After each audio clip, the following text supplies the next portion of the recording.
Bonjour et bienvenue sur ma chaîne YouTube Laure Dupré-Lavigne. Je suis consultante intuitive et auteure. Aujourd'hui, j'ai choisi de vous aborder à nouveau le thème du pervers narcissique, à savoir comment se sortir des griffes d'un pervers narcissique et les 7 grandes étapes qui m'ont permis de me libérer de l'emprise de mon pervers narcissique. Alors la première étape par laquelle je suis passée, c'est de faire le constat affligeant que je vis avec un manipulateur pervers narcissique. Alors c'est un choc parce que réaliser qu'on vit avec une personne aussi toxique m'a renvoyé en fait à une forme de culpabilité. Euh, je me suis sentie absolument responsable. Et en fait, c'est important de faire cette très grande prise de conscience.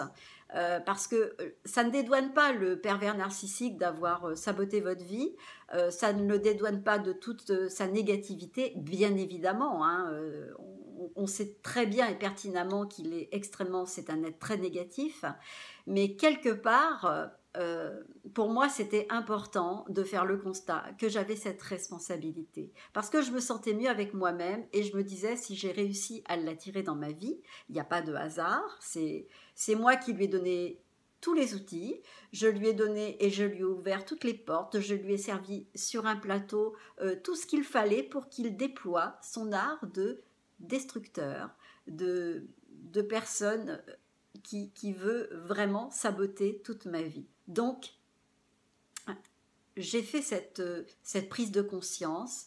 Je me sentais mieux avec moi-même parce que ça m'a permis de me dire que je pouvais maintenant avancer. Ça voulait dire que je pouvais changer la donne. Ça voulait dire que si je suis responsable en l'ayant attiré, je peux transformer les choses et me dire que je ne vais pas continuer à attirer ce genre de personnes si je change de comportement et si je change mes attitudes. Donc ça a été le premier gros truc que auquel j'ai dû faire face, cette prise de conscience. La deuxième étape, c'est de faire l'état des lieux de ma vie. Il était absolument lamentable. Alors évidemment, j'étais épuisée physiquement, épuisée moralement, psychologiquement, je me sentais extrêmement fragile, je me sentais impuissante, je me sentais dans la culpabilité, j'étais dans une confusion, j'étais à côté de moi-même, je ne savais plus trop quoi penser. Je me sentais totalement démunie, privée aussi de mes forces, dans un doute profond. Est-ce que je vais pouvoir m'en sortir? Est-ce que je vais être capable de m'en sortir? Est-ce que je vais être capable de le faire partir? Donc ça, c'était des pensées qui tournaient, parce qu'évidemment, j'étais toujours dans cette emprise, donc je l'aimais, et j'arrivais pas à me dire que j'allais réussir à le faire partir. Donc je savais qu'il allait falloir déployer une force exceptionnelle et que j'ai une foi exceptionnelle en moi pour me dire je vais faire en sorte qu'il quitte la maison. Donc ça, c'était important, et cet état des lieux, ça m'a permis, voilà, de franchir certains pas. Donc j'ai commencé, et la troisième étape a été de m'ouvrir à toutes les informations concernant le pervers narcissique. Donc j'ai dévoré des livres, je suis allée chercher beaucoup d'informations pour comprendre. Et aussi mon but, tout simplement, c'était de me convaincre que j'étais bien avec une personne qui m'apportait que de l'inconfort et encore je suis gentille quand je dis ça, qui déstabilisait ma vie, qui détruisait ma vie. Et pour moi, le fait d'écouter beaucoup d'informations, des conférencières, des psys, des personnes qui parlent largement du sujet et qui le connaissent très très bien, j'ai pu me convaincre en fait que cette personne était très toxique pour moi. Et en fait, j'ai fait une overdose de toutes ces infos. Le peu de temps que j'avais de libre, j'écoutais non-stop. Je lisais non-stop et je me gavais de ces informations pour réussir, en fait, vous savez quoi, à me dégoûter de la personne avec qui je vivais. Parce que je me disais, c'est quand même incroyable de lui porter autant d'attention alors qu'il est extrêmement négatif et que finalement son seul but, c'est de me détruire, c'est de se nourrir de moi, de tout ce que j'ai pu lui donner.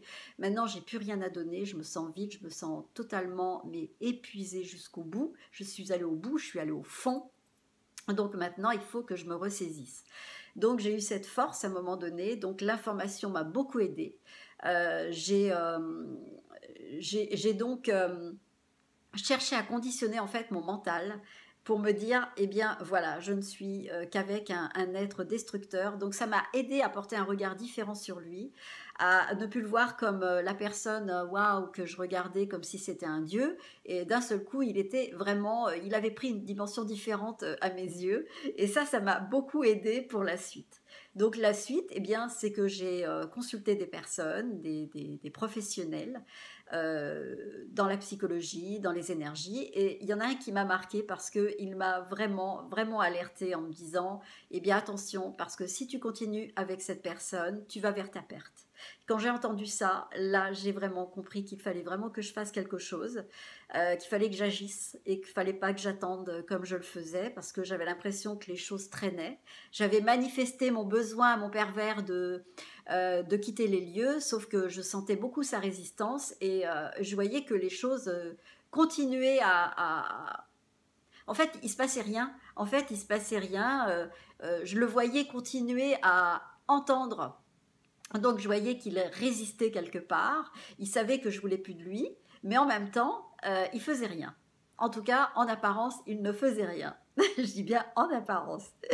Alors évidemment, qu'est-ce que j'ai fait? Donc quand j'ai pris conscience que c'était vraiment un danger, il fallait vraiment que je pose un acte, mais un acte, mais vraiment fort, un acte déterminant pour la suite, j'ai compris que si je faisais pas ça, je pouvais m'enliser, je pouvais vraiment m'enliser dans quelque chose et puis me retrouver, comme on dit, dans les sables mouvants et de plus pouvoir m'en sortir. Donc là, j'avais réussi à capter cette force en moi et à me dire, ben voilà, je vais me servir de cette force que j'ai, cette prise de conscience que j'ai faite pour me sortir de cette situation. Donc comme je savais que ça dépendait aussi de moi et de mon attitude et de mes réactions, donc j'ai commencé à faire un travail sur moi. J'ai utilisé plusieurs outils et il y en a un qui m'a immensément aidé et ça a été la cinquième étape. J'ai utilisé un outil qui s'appelle l'EFT. L'EFT, c'est Emotional Freedom Technique. C'est une méthode de libération émotionnelle qui est absolument extraordinaire. Donc moi, je la conseille à toutes les personnes qui cherchent à éliminer des émotions. Ça consiste à faire des tapotements sur différents points. Donc je laisse les professionnels vous montrer sur YouTube parce qu'il y en a beaucoup qui vont vous montrer des séances.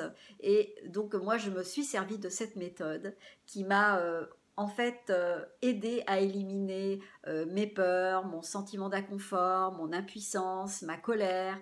J'ai en fait travaillé toutes ces thématiques pour en fait pouvoir avancer et retrouver la confiance en moi, retrouver une meilleure estime de moi et surtout me connecter avec moi-même. Parce que en fait, ce que j'avais compris de toute cette expérience à ses côtés, c'est que j'étais partout sauf avec moi-même.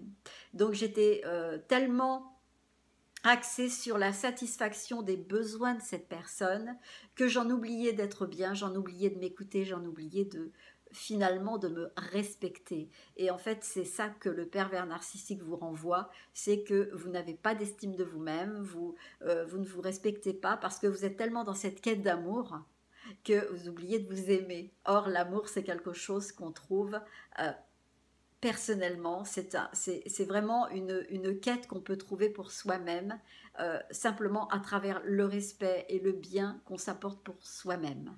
Et là, j'étais complètement à côté.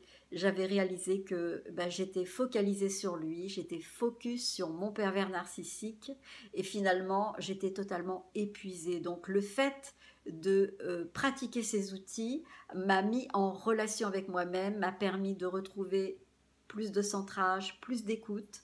J'ai également pratiqué la cohérence cardiaque, qui est une sorte de méditation qui m'a aussi permis d'être reliée, d'être beaucoup plus centrée, d'être évidemment plus avec moi-même et puis de laisser partir toutes ces émotions parasites par lesquelles on passe tous, hein, ça nous arrive évidemment à tous d'être parasité. Et là, franchement, à ce moment-là, je me sentais tellement parasitée par des pensées qui étaient si négatives, si enfermantes, si emprisonnantes que franchement, ça m'a fait immensément de bien. Donc ça a été une étape incontournable. Donc c'est ce que j'ai fait tous les jours. Tous les jours, je pratiquais la cohérence cardiaque. Tous les jours, je pratiquais l'EFT sur tous ces thèmes. Et ce que j'ai fait aussi, c'est que j'ai commencé à reprendre le contrôle de ma vie. Donc évidemment, je reprends le pouvoir sur tout ce qu'il y a autour de moi, sur la façon dont je dépense mon argent, ma propre voiture, la façon dont mon lieu de vie est utilisé. Je reprends le contrôle, je commence à dire non, donc mon pervers narcissique, évidemment, il commence à se dire mais qu'est-ce qui se passe? Elle change d'attitude, elle change de comportement. Donc évidemment, il est déstabilisé. Donc là, il y a un point qu'il est important de signaler, c'est que évidemment, moi je suis en train de changer, je reprends confiance en moi, je commence à retrouver un petit peu de force et je commence à découvrir en moi une capacité à me défendre, à me dire mais je ne suis plus la victime, là je commence à réagir, donc j'ai la peur en moi parce que je sais il m'a menacé, je sais que il va y avoir des représailles, je connais très bien le pervers avec qui je vis, il m'a souvent manifesté des réactions parce qu'il avait la trouille que je le vire, donc il savait pertinemment que je réagissais pas toujours bien à ses comportements, donc il avait peur de me perdre, il avait peur que je le vire, que je le lâche quelque part, donc la réaction de mon pervers narcissique en voyant mon comportement, ça a été évidemment de me manipuler. Donc il a utilisé son entourage, sa famille, qui a fait une forme de pression sur moi au téléphone en me disant que voilà, il fallait pas qu'il soit malheureux, que en fait c'est comme si je devais porter le chapeau, hein, que c'était sur moi que reposait son bien-être ou son mal-être. Donc il avait droit à tout en fait, le pervers narcissique finalement, il avait échafaudé tous ses plans, c'est-à-dire qu'il avait parlé de moi sous des aspects qui étaient certainement pas très sympathiques, en l'occurrence, ben, en gros j'avais tous les torts, c'était moi la méchante, et puis lui c'était le bon garçon qui faisait de son mieux pour continuer sa vie. Il était légitime dans tout ce qu'il faisait. Eh bien, s'il jouait au jeu de hasard et qu'il dépensait beaucoup d'argent, ben, c'était vraiment pour améliorer la vie du couple. Si dépenser de l'argent à tort et à travers, bah, évidemment que c'était pour passer son temps parce qu'il était tellement malheureux. Euh, c'est complètement débile, mais en fait, il avait réussi à convaincre les gens de son entourage de la légitimité de toute sa négativité. Donc moi, finalement, je me sentais très seule. Donc, moi, j'en rigole hein, maintenant, mais il me faisait passer pour la méchante, pour la mauvaise personne. Bon, en plus, cet homme avait des origines différentes de moi, donc une culture différente. Et forcément, bien sûr, j'avais des réactions qui n'étaient pas forcément dans les normes par rapport à son conditionnement à lui.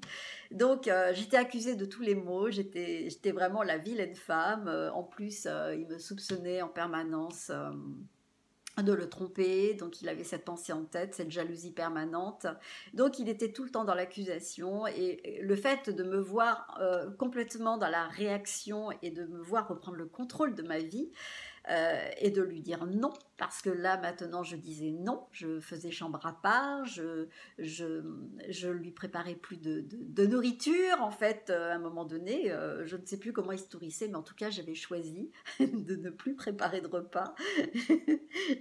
Vraiment je faisais comme s'il n'était plus là en fait. Donc évidemment ça l'a déstabilisé, il avait compris que voilà, il se préparait quelque chose, et puis un jour eh bien, j'en pouvais plus de cette situation, donc je savais qu'il fallait qu'il se passe un truc, donc j'ai posé un acte. Et l'acte que j'ai posé, c'est de lui dire, mais quand est-ce que tu pars? Et là, il a eu une réaction de violence. Et c'est à partir de là que tout s'est enchaîné. Donc la violence, c'était de mettre un grand coup de poing sur la table, mais il l'a fait parce que il n'a pas osé le faire sur moi. Et là, je suis allée au commissariat. J'ai déposé une main courante. Et ça m'a immensément soulagée parce que j'ai eu beaucoup d'écoute à ce moment-là. Euh, la personne qui a rempli cette main courante a été très à l'écoute et je me suis sentie comprise. Et quand je suis rentrée chez moi, j'ai attendu quelques jours avant de montrer ce document à mon pervers narcissique pour lui dire, ben voilà, je suis allée jusque-là pour te montrer que tu ne peux pas tout te permettre. Alors maintenant, il serait temps que tu quittes ces lieux. Et effectivement, un jour, il a quitté les lieux. Il a pris son temps, hein. Il a fait vraiment style que, eh bien, il prenait son temps, que c'était lui qui allait décider de quand, de comment. Mais il a fini par partir. Il a fini par partir parce que il a compris que j'étais capable d'aller très loin. Et il avait une très très grande appréhension, évidemment, comme tous les pervers narcissiques, il avait l'appréhension de tout ce qui a un rapport avec la justice, avec tout ce qu'on peut entamer comme procédure pour se libérer de certaines situations. Et comme il avait beaucoup d'ego, qui ne voulait pas être sujet à la honte ou à son image égratignée, puisqu'il voulait vraiment passer pour quelqu'un de waouh, vraiment la personne absolument irréprochable. Donc vraiment, j'ai posé l'acte qui l'a profondément mais déstabilisé. Donc un jour, il est parti. Un jour, il est parti et j'ai ressenti un immense soulagement. J'ai ressenti une libération que vous ne pouvez même pas imaginer tellement je me suis sentie libre. J'ai eu l'impression de reprendre plein pouvoir sur ma vie, de ne plus sentir cette énergie si pesante, parce que je ressentais cette énergie qu'il portait, qui était vraiment quelque chose de très négatif qui m'oppressait. Et chaque fois que je rentrais chez moi le soir, je pouvais retrouver mes animaux en paix, je pouvais retrouver mon espace de vie et cet immense soulagement, et j'ai jubilé. Je ne vous cache pas que je ressentais une jubilation. Alors évidemment, j'ai eu un choc, j'ai été déstabilisée, hein. Il m'a fallu plusieurs jours avant d'accuser le coup de ce départ. Mais sachez que j'ai réussi à me libérer de cette personne et j'étais fière de moi. Honnêtement, j'étais fière de moi. J'étais fière d'avoir réussi à le faire partir. Alors évidemment, dans une prochaine vidéo, je vous raconterai la suite. Parce que évidemment, on ne se libère pas d'une personne toxique comme ça en un claquement de porte et en disant ciao, au revoir. Ça ne se passe pas comme ça. Mais je vous réserve ça dans une prochaine vidéo. En tout cas, j'espère que cette vidéo vous a plu. Et pour moi, c'était important de vous le partager parce que parler du pervers narcissique, de tout ce qu'il est, c'est important. C'est une information qui est importante de donner. Ça peut être éclairant pour beaucoup de personnes, mais donner aussi des clés. En tout cas, moi, c'est mes clés. C'est comme ça que j'ai réussi à m'en sortir. Pour moi, c'était important aussi de vous le partager parce que ça peut aider beaucoup de personnes. En tout cas, si cette vidéo vous a plu, n'hésitez pas à mettre un pouce bleu, à partager, à laisser des commentaires. Je remercie d'ailleurs les personnes qui m'ont laissé des commentaires et de me suggérer éventuellement des thèmes que je pourrais aborder parce qu'il y a beaucoup de racines quand on parle du thème du pervers narcissique. N'hésitez pas à me rejoindre sur Instagram, sur ma page Facebook et de consulter mon livre également, Paracafri, qui n'est que le concentré finalement de tout ce dont je vous parle, qui est la perversion narcissique. À l'époque, quand j'ai écrit ce livre, qui est derrière moi, eh bien, je ne savais pas que je vivais, je ne pouvais pas mettre de nom, mais c'était de la perversion narcissique. Donc, je vous remercie de m'avoir écouté, je vous remercie de m'avoir suivi jusque-là et je vous dis à très très très bientôt pour une prochaine vidéo. Au revoir.